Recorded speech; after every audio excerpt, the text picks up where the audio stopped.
She didn't move. Marlo Voss stood behind the glass door and watched her daughter cross the yard toward a stranger.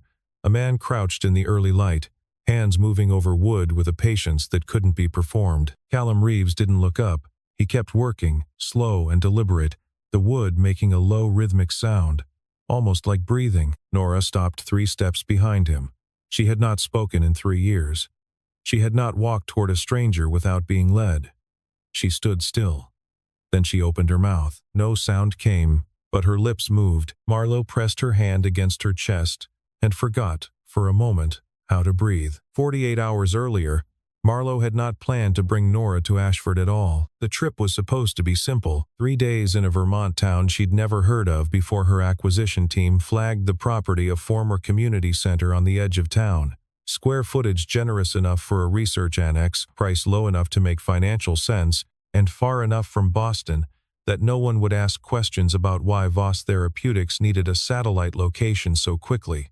She would supervise the initial renovation assessment, sign what needed signing, and leave by Thursday. Nora was supposed to stay in Boston with her usual caregiver, a steady woman named Gail, who understood Nora's routines and knew not to fill the silences. But Tuesday morning, Nora had woken in the grip of something that sent Gail into the hallway, calling Marlo's name at 6 a.m. A panic so complete the child had folded herself under her bed and stayed there for 2 hours, trembling, unreachable. The pediatric neurologist said afterward what he always said: minimize transitions, avoid new environments, maintain predictability. And then he paused and said what he had never said before: unless the new environment is one she chooses to enter. Marlo didn't entirely know what that meant, but she put Nora in the car. Ashford received them without fanfare. The town ran along a river, 2 churches, a grain elevator that no longer stored grain, and enough maple trees to make the October light look like something filtered through stained glass. The building Marlo had purchased sat at the end of a side street, 2 stories, brick facade, 12,000 square feet of potential that currently smelled like dust and old radiator heat. The property manager had arranged for a local contractor to handle the renovation, a man named Bert Hadley, who shook Marlo's hand with both of his and said Callum Reeves was the best Finnish carpenter in the county and that she was lucky to get him on short notice. Callum Reeves arrived at 8 the next morning. He pulled up in a truck that had seen better decades, unloaded a canvas bag of tools without hurrying, walked the building in silence for 20 minutes while Marlo followed at a professional distance, and then stopped in the main room and said, "The northwest corner is your acoustic problem. Everything you put in that corner will sound wrong. You'll want to address that before you touch the walls." It wasn't a question. Marlo made a note and said she would look into it. He nodded once and went to work. She had been around men who knew things. They usually wanted her to know that they knew things. Callum Reeves spoke like a man reporting weather conditions present, factual, unbothered by whether she found it impressive. She found it strange. That evening, Eli came with him. The boy was 10, dark-haired, narrow-shouldered, with a seriousness around the eyes that didn't quite match his age. He settled on the back steps with a paperback and a granola bar, and made no demands of anyone. Nora, who had been moving through the building's back hallways in the quiet, sideways way she moved through all new places, stopped when she passed the window that overlooked the steps. Eli looked up. He raised one hand in a loose wave, the way you might greet someone you saw every Tuesday. Nora didn't wave back, but she didn't move away from the window either. She stood there and watched him read. And Marlo, watching from across the room, felt 2 things at once: the reflex to go get her daughter and the weight of something she couldn't name that said don't. She stayed where she was. Before he left that night, Callum stopped at the table where Marlo had spread out the preliminary plans. He picked up one sheet, studied it for a moment, and asked, "What's the ceiling height in the northeast room?" The original plans say 11 feet, but the proportions read closer to 9. Marlo said she would check. He set the sheet down. The question was precise in a way that took a specific kind of knowledge to form, but she let it pass. She told herself she would ask him about it later. She didn't sleep well that night. He arrived before 7 the next morning, with a different set of tools. Marlo noticed because she had already been up for an hour, standing in the kitchen of the rented house she'd taken 2 blocks from the property, drinking coffee in the gray light and thinking about nothing productive. She heard the truck. She watched from the kitchen window as he carried something inside flat wooden panels, different sizes, bound with cord-knot tools she associated with renovation work. She waited. By the time she crossed the yard to the building, he had set up in the main room and was working one of the panels with a hand plane, drawing it slowly across the surface, listening to the sound it made. He adjusted the angle, drew it again, stopped. He was building something from the wood itself, shaping it into a curved geometry she didn't immediately recognize. Then she did. Sound diffusion panels. The kind used in therapeutic spaces, in rooms designed for children who experienced the world through their nervous systems before they processed it through language. The kind of work that required knowing not just joinery but acoustics, the precise relationship between surface geometry and how sound traveled, and how a room could feel safe to a body that didn't have words for safe. Nora appeared in the doorway while Marlowe was still standing in the corner watching. Callum didn't look up. His hands kept moving, and the wood kept making it sound a soft, structured percussion, the same rhythm repeated, as consistent as breathing, not performing for anyone, not stopping, just continuing, as though the room's new occupant was weather, present and accounted for. Nora moved inside. She sat on the floor, 2 feet behind him, and watched his hands. Marlowe went to her laptop. She searched his name, Callum Reeves, carpenter, Ashford, Vermont, and found a local business listing, 3 years old, no website. She refined the search. Callum Reeves, architect. She refined it again. Callum Reeves, therapeutic design. The third result stopped her. Reeves, Therapeutic Spaces, Boston, Massachusetts. Principal architect, Callum Reeves. Pioneering sensory integrated design for nonverbal children and youth with complex trauma, 2009 through 2021. She sat still. She found the firm's archived portfolio. 12 completed projects across 6 states, hospitals, pediatric centers, residential treatment facilities, every space designed around the premise that a child who couldn't speak could still respond to the language a room spoke to them. Light, texture, proportion, the way sound moved between surfaces. 3 peer-reviewed papers, a keynote address at a conference she had attended, and where she had not met him, though she had been standing 30 feet from where his name appeared in the program. She understood, in one clean moment, why Nora had not been afraid of him. He had spent 12 years learning exactly how not to frighten a child like her. Marlowe looked up from the screen. Across the room, Eli was coming through the back door carrying 2 cups of water. He set 1 cup on the floor beside Nora without saying anything about it, without making it a thing, and walked back to his book. Nora looked at the cup, looked at Eli's retreating back. Then she reached out and touched the rim of it with 2 fingers, light, provisional, as though she was testing whether it was real. It was the first time in 3 years she had accepted something offered by a stranger. Marlowe turned her face away from both children and pressed the heel of her hand against her mouth. Why had he walked away from all of it? And did he know she knew? She chose not to say anything. This was not how Marlowe Voss typically operated. She was the woman who surfaced information and immediately deployed it. When she knew something useful about someone, she used the knowledge to establish the terms of a relationship before the other person had a chance to. It was not cruelty, it was efficiency. It was how she had built Voss Therapeutics from a licensing operation into a $2.4 billion company without losing a hostile board vote in 11 years. But she watched Callum work through the morning and could not locate the angle.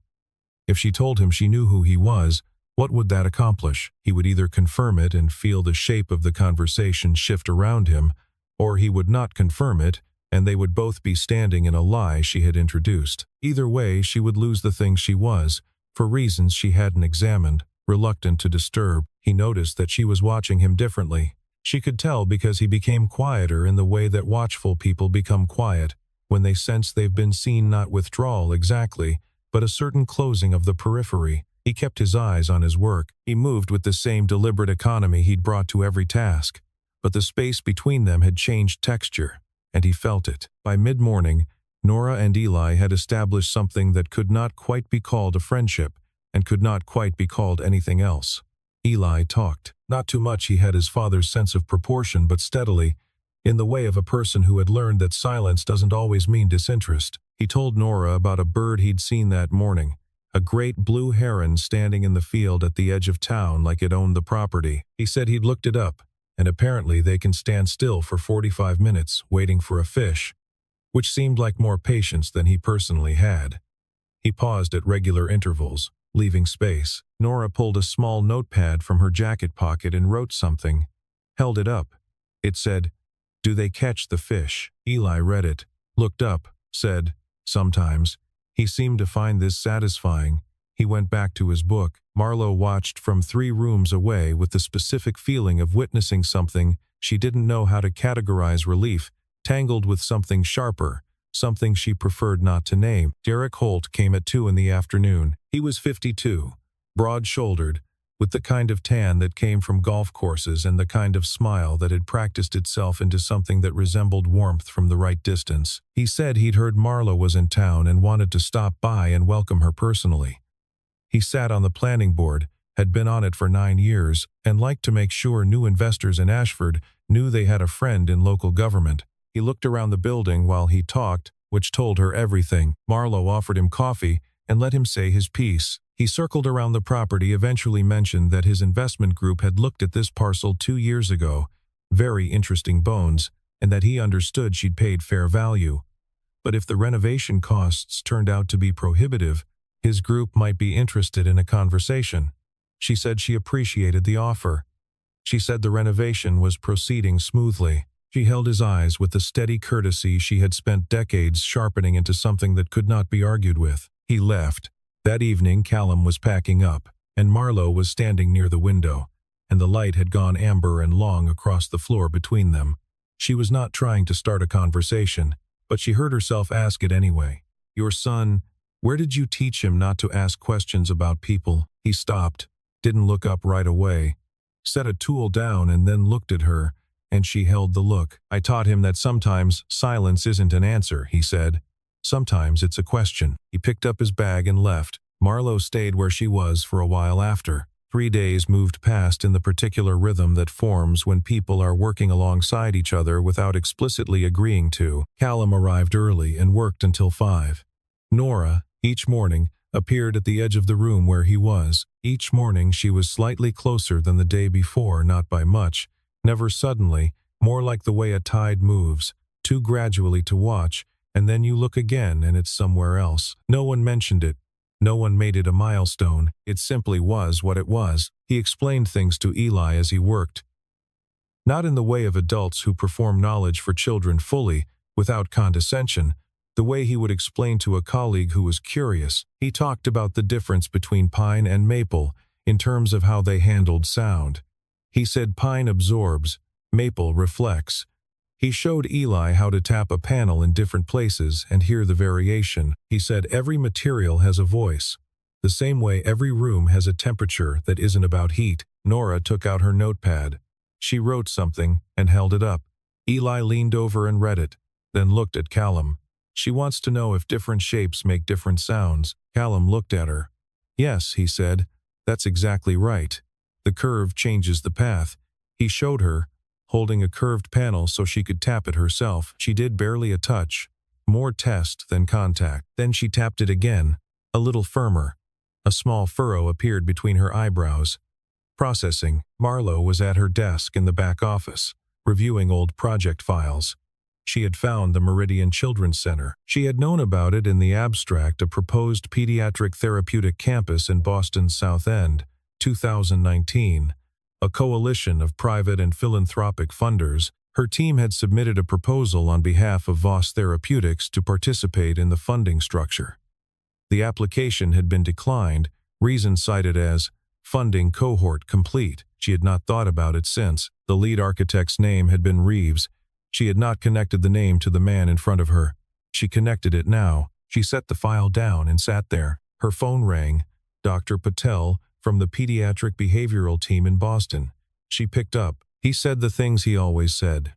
Nora's progress required controlled therapeutic exposure, trained facilitators, evidence-based engagement protocols, incidental contact with unfamiliar adults outside of clinical settings. However well-intentioned, was not equivalent to therapeutic intervention, and could in fact introduce unpredictable variables that complicated treatment planning. He was not wrong. He was never wrong. He was among the best pediatric behavioral specialists in the country, and he cared about Nora with something that went beyond professional obligation. Marlowe looked out the window. Nora was sitting on the floor 3 feet from Callum, pointing at something in the wood grain. He looked where she pointed. He said something quiet. She tipped her head and looked again. Marlowe had a thought she did not allow herself to finish, and said yes. She understood, and thanked him and ended the call. The notice from the Ashford Planning and Zoning Board arrived as an email, copied to Marlowe's project manager and her legal team simultaneously, which told her it was not an administrative oversight. The subject line cited procedural review of construction, permits for properties within the historic district, overlay a vague category she had not known applied to this parcel. The technical objections were written with the careful vagueness of language designed not to be obviously wrong, while also not being specific enough to be easily refuted. She read it twice and recognized the authorship without needing a name attached. She forwarded it to her general counsel in Boston and spent the afternoon on calls. The attorneys were measured. They said these types of challenges were common in small municipalities when outside money arrived, that they were rarely decisive, and that the response timeline was manageable. She said she understood. She ended the call feeling none of the things the attorney's measured tone was designed to produce. Holt, meanwhile, had been speaking with Bert Hadley. Bert was not a man who would deliberately harm anyone, but he was a man who talked when talked to, and what he knew about Callum Reeves, which was not much, had apparently been enough to make Holt curious. Marlowe learned this from Bert himself, who called her apologetically that afternoon to say that Derek had stopped by the shop asking questions. He'd only said that Callum was the best he'd ever seen with a hand plane, and that he'd shown up in town about 4 years back. He'd mentioned Callum had a boy with him. He said he hoped that was all right. Marlowe said it was fine. She didn't know exactly what Holt was looking for. She had a precise idea of what he might find if he looked carefully enough, and this was a different kind of problem. She thought about telling Callum. She thought about why she kept deciding not to. She told herself it was because she didn't yet have enough information to be useful. She was not entirely convinced. That evening she was still at her desk at 9 when she heard a knock at the door. She said, "Come in." Callum came in carrying a folder, not large, maybe 20 pages, and he set it on the table without preamble and stepped back. She opened it. The project's technical documentation had been completely rewritten. Every element the notice had cited as potentially non-compliant had been addressed with specific citations to applicable Vermont statutes and current building codes, with the language precise and comprehensive in the way that requires not just knowledge of construction, but knowledge of how regulatory frameworks are structured and where they are vulnerable to challenge. A Finnish carpenter, however skilled, does not produce this kind of document. She looked at the folder. She looked at him. "I don't want to see this project stopped," he said. He left. Marlowe sat for a long time after, in the quiet room with the folder in front of her, the building settling around her in the way old buildings settle at night. Small sounds, adjustments, the structure accommodating itself to the temperature. She thought about what he had said and what he hadn't, and about the specific distance between those two things. Was he protecting the project, or something the project contained? And who had told him what Holt was actually after? She went to the library the next morning. Ruth Calloway had been running the Ashford Public Library for 22 years, a fact visible in the way she inhabited the building, not like an employee and not quite like an owner, more like a person who has organized their life around a place until the place has organized itself around them in return. She was 68, unhurried, with reading glasses on a chain, and a manner that suggested she found most situations interesting rather than alarming. Marlowe came for the property records. Ashford's planning files before 2010 existed on paper, cataloged in the library's archive room because the town had never funded a digitization project. Ruth found them without complaint and showed her to a table. They talked while Marlowe worked. Ruth asked how the renovation was going. Marlowe said well. Ruth said Callum Reeves was a good choice, that she couldn't think of anyone she'd trust more with a building that deserved attention. Marlowe said she'd found his work to be exceptional. Ruth said, "It always was, even before," and then she stopped. Marlowe looked up. Ruth was looking at her with the expression of someone who has said slightly more than they intended to and is now assessing the damage. "Before," Marlowe said. Ruth took a breath, set her glasses on the table. She said, I knew who he was before he came to Ashford. I'd read about Meridian. When he showed up here and didn't say anything about it, I understood that was a choice he was making. I've respected that choice for 4 years. Marlowe said nothing. Ruth said, his wife's name was Claire. She was killed by a driver who ran a red light on Commonwealth Avenue. It was the 14th of March, 2020. The Meridian Children's Center was scheduled to open on the 20th of that same month. It was the culmination of everything he'd spent 12 years building, a space designed specifically for children who communicated outside of language. Non-verbal children. Children like she paused. Children who needed what he knew how to build. Marlowe was very still. He couldn't go in, Ruth said. After Claire died, he couldn't walk through those doors. The project opened without him. He gave the lead to a junior architect, signed over the completion credits, packed what he and Eli needed, and drove north. He bought back his parents' land outside of town for what it had been listed at in 1998, and he stayed. She paused again. He's not hiding. He just couldn't go back to who he was. He could only go forward as someone smaller. The archive room was very quiet. Marlowe said, Derek Holt came to you. Ruth said, last week. He asked what I knew about Callum. I told him I knew he was a reliable carpenter and a good father. She did not say whether she was worried, but Marlowe could see that she was. On the walk back, she came around a corner and found Callum 20 feet ahead, standing at the edge of the schoolyard. Eli was coming through the gate, backpack low on his shoulders, already talking before he'd fully reached his father, something about a map project, something about the Revolutionary War, and a teacher who got the dates wrong, his hands moving with the particular energy of a child who has been saving up sentences all day. Callum crouched down to Eli's level, unhurried, and listened with the whole of his attention, not waiting for the child to finish, actually listening. Marlowe stopped walking. What she felt standing there had no efficient name. It wasn't pity, and it wasn't tenderness, and it wasn't yet anything she was ready to examine directly. It was closer to the thing that happens when you've been looking at something from a wrong angle for a long time, and then something moves, and the angle corrects, and the thing becomes what it actually is. She stood there until they turned and walked the other direction. Then she walked back to the building alone. He finished the room on a Thursday morning. No one had commissioned it specifically.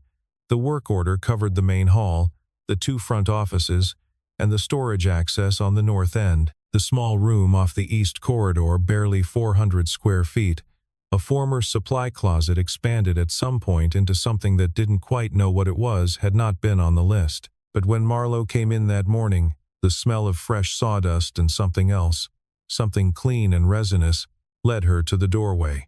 The walls were paneled in pale maple. The curved diffusion panels Callum had been building fitted between structural elements in a pattern that drew the eye without demanding it. The ceiling was lower than the rest of the building by 8 inches, which should have felt confining and instead felt held. A single window, narrow, placed high on the south wall, let light in at an angle that changed slowly across the floor as the morning progressed. In the corner, not centered, not prominent, just present a small wooden chair, child-sized, with a cushion in a color that was almost not a color at all, a pale gray that the room received without argument. Callum found her standing in the doorway. He didn't explain himself. He said, Eli's inside, if you want to come find them. She did. Eli was already in the room, turning slowly with his arms out, looking at the ceiling. He was telling Nora something. Marlowe couldn't hear the words from the hall, just the cadence, and Nora was standing in the middle of the floor with her face tilted up, and when Eli finished whatever he was saying, she took 1 step toward the chair and stopped. Callum walked out of the building through the front and onto the porch. He did not look at Nora. He did not issue permission or invitation. He simply removed himself from the equation. Nora stood there for a long moment. Then she walked to the chair and sat down. The room did what Callum had built it to do. The sound from outside wind moving through the maple trees along the street, the far sound of a car, someone's voice a block away came through the narrow window, transformed, softened, arranged by the panels into something the body could hold without bracing. Nora looked up at the ceiling. She breathed. Her hands, which were usually held close to her sides, opened slightly in her lap, and then she opened her mouth. The sound that came out was almost nothing. A small, hoarse push of air that formed almost into a shape and then dissolved. It was not a word. It was not recognizable as language. It was sound, the first sound Nora Voss had produced in 3 years, and it lasted less than 2 seconds. Eli stood very still. He did not shout. He did not move toward her or reach for her or do anything that would make the moment about him. He looked at her with an expression of careful, serious regard, and nodded once. Marlo was at the door of the room. She did not know when she had moved there. She watched her daughter sit in the small chair in the maple-paneled room that a man had built without being asked, and she felt her knees soften, and she put one hand against the doorframe and pressed her shoulder against the wall. The sound Marlo made was very small, but Callum, on the porch, heard it. He came to the corridor. He looked through the doorway at Nora, still sitting, and at Eli standing nearby, and at Marlo with her back against the wall. He understood immediately. He stayed where he was. When Marlo came out 5 minutes later, she stood beside him on the porch, and neither of them said anything for a long time. The street was quiet, just the maple trees doing what maple trees do in October, which is disagree loudly with the wind about staying attached. "You knew," she said finally. "You knew what that room would do." Not present tense, past tense, not a question. "I hoped," he said. The word landed in the space between them and sat there. The letter arrived on a Friday, delivered by process server to the project site. Holt's attorneys had identified a technical compliance issue. Callum's architectural license was registered in Massachusetts. Vermont required a separate reciprocal registration for any professional practicing in the state. The letter, alleged unlicensed professional practice, demanded an immediate halt to all construction activities pending investigation by the Vermont Secretary of State's office, and copied the relevant regulatory body. It was competently written. It had cost Holt something to produce, and he had produced it anyway, which meant he had decided to stop probing and start pressing. Callum read it standing at the workbench. He folded it and put it in his jacket pocket and went back to work for 40 minutes before he sat down. Marlo found out the same way Ashford found out Holt had sent a copy of a public statement to the Ashford Register, the weekly paper, which posted its content online that same afternoon. The headline was procedurally careful and personally pointed in the way that local news sometimes managed to be both. She called Callum. He didn't answer. She drove to his house. The house was a cape on a dirt road outside of town, the kind of structure that had been added to over decades without anyone worrying too much about the additions matching each other. It was small, and it was orderly. Firewood stacked against the south wall, a pair of boots on the step, a child's bicycle leaning against the fence in a way that suggested the child had left it there in a hurry, and it had been there ever since. Callum opened the door. She had been inside for less than 30 seconds before she saw the drawings. They covered the wall of the room that served as both dining room and study blueprints, detailed pencil drawings, technical elevations pinned at angles with the particular disorder of someone who had been looking at them and never quite putting them away. Meridian. She recognized the floor plan from the archived portfolio she'd studied. She recognized the notations in the margins, his handwriting, specific, technical, and also the handwriting of a person who had been in conversation with the drawings for a very long time. He had never taken them down. He explained the legal situation with the flatness of someone describing a mechanical problem. Vermont reciprocal licensure, timeline for application, likelihood of the regulatory body taking any action given the specifics of his engagement and the nature of the work performed, which fell under renovation supervision rather than original design. He said Holt was not actually going to win this, and he knew it. He said he had just not expected the public component. Marlo said, "Why didn't you tell me about the license issue when you started?" He said, "Because it was my problem and not yours." She said, "You were working on my building." The silence after that was the kind that has weight. He sat with it. She sat with it. Who was going to stop Holt? And what would it cost Callum to have his name become public property in this town he had built a quiet life inside? Her legal team was thorough and fast. She gave them one instruction. Holt, everything. 10 years of planning board decisions, land transactions, zoning variance approvals, contractor relationships. Find the structure. They found it in 6 hours. A pattern of consulting fees paid to a real estate advisory LLC incorporated in Delaware. Holt's son was a registered agent, a detail that took 11 minutes to surface from 6 different developers who had received favorable treatment on variance applications during Holt's tenure.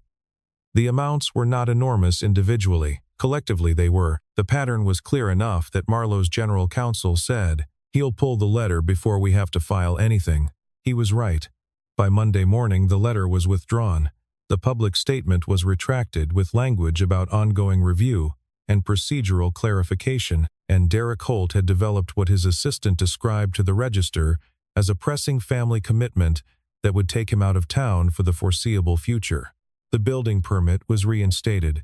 The project continued, but the Register had already run the story. Not Holt's version, a follow-up piece more carefully reported by a local journalist who had found Callum's professional history interesting enough to investigate without prompting. The headline was respectful. The details were accurate. By Wednesday, Ashford knew that its best finished carpenter was also, or had been, one of the foremost therapeutic architects in the country. Callum walked through the hardware store that morning and felt the difference. People looked at him and then looked away, or looked at him and said something, it didn't matter which, because both were the same shape of attention, the kind he had spent 4 years living without. He came home and stood in the kitchen for a while. Eli came home from school that afternoon, quiet in a particular way. He did his homework. He ate dinner. He cleared his plate. Then he came and sat on the couch next to his father. He said, "People were talking at school about you." Callum said, "I know." Eli said, "I knew you weren't actually just a carpenter. I just didn't ask because you'd say it when you were ready." Callum looked at his son. He tried to say something and found he didn't have it yet. He put his hand on the back of Eli's head, briefly, the way you do when there aren't words, and Eli let him. The next morning, Callum found a folded piece of paper on the workbench. He didn't know how Nora had gotten there without anyone seeing her. He unfolded it. Inside was a drawing in pencil, careful, deliberate lines, the hand of a child who looked closely before she committed. The small room, the chair in the corner, the narrow window with its diagonal light, and in the doorway, 2 figures.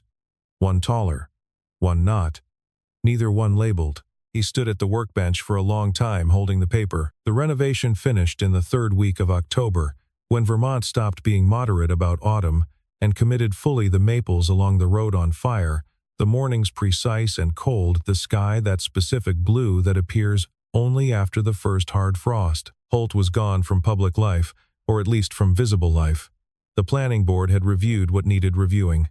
Ashford returned to its routines. Callum did not return to the version of himself from 3 weeks earlier. Something in his quietness had changed texture. It was no longer the silence of someone who had stopped expecting anything. It was the silence of a man deciding. Marlowe found him in the small maple room on the last afternoon, checking the panels. She stood in the doorway. She said, "I want to make you a formal offer, not finish work." Lead design architect for the Voss Therapeutic Spaces program, Ashford, and 3 properties in pre-acquisition, full authority over spatial decisions. He was quiet long enough that she thought he would say no. He said, "The last time I designed a room for a child who couldn't speak, I wasn't there when the door opened." She waited. He said, "If I do this again, I need to know I'll be there." She understood he was not talking about buildings. She said yes. The last morning came the way they always do, a little abruptly, with a logic that had been moving toward it the whole time. Nora found him before anyone else arrived. She walked through the unlocked front door and went directly to the main hall where he was doing a final pass on the floor seams. She stood in front of him. He looked at her. She looked back directly, with the focused commitment of someone who has been rehearsing something alone. Then she spoke. 2 syllables, separated, placed with precision. "Thank you." Callum did not speak. He lowered himself to one knee, unhurriedly, and looked at her, and nodded once slowly, the way you confirm something that matters and cannot be returned. She held his eyes for a moment. Then she turned and walked out. When Marlowe arrived an hour later, she could tell from the way Nora moved, lighter, different, not triumphant, but released, that something had happened. She didn't ask. She let it belong to Nora. The car came at 11. Nora stood on the sidewalk with her jacket buttoned and her notepad in her pocket. Callum came to the porch steps. 20 feet of street separated them, enough distance that neither had to manage their expression. Marlowe took out a card. Small, cream-colored, personal, her name, and a handwritten number, and the address of her office in Boston. She held it out. He came down and took it. She didn't say anything. He turned it over. He held it without putting it away. The car pulled out. He stood on the sidewalk and watched it reach the corner and disappear. Eli came and stood beside him. "Are you going to call them?" Callum looked at the card. He looked at his son. He looked at the empty corner of the road. And for the first time in 4 years, he smiled, not the managed version he produced for public occasions, but the real thing, arriving without permission, and it did not hurt. It felt like the first morning of something he didn't have a name for yet but intended, this time, to stay long enough to find out.